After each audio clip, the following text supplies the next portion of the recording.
Finally আজকে এটা complete হয়ে গেল। দেখেন গাইস কত সুন্দর করছে। আর একটু পরে নিচে দেখেন, এটা হচ্ছে ফোম সিট। এটা ফোম সিট নিচের দিকে যাচ্ছে, দেখেন নিচে কত সুন্দর। এটা হচ্ছে 4 তলায় উপরে কাজ করছি আমরা। দেখেন কত রিক্সে গাইস। এটা হচ্ছে তামিলনাড়ু।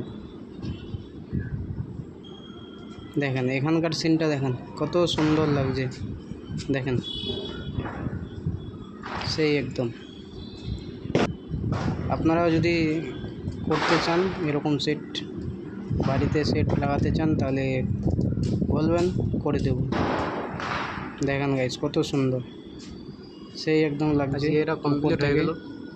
এক ফোঁটাও পানি পড়বে না ভিতরে, কোনো এটাতে কোনো সাউন্ডও হবে না সিটে। একদম ভালো সিট। এটা হচ্ছে ফোম সিট, এটা নর্মাল ফোম। দেখেন একটু আমি দেখে দিলাম, চলো।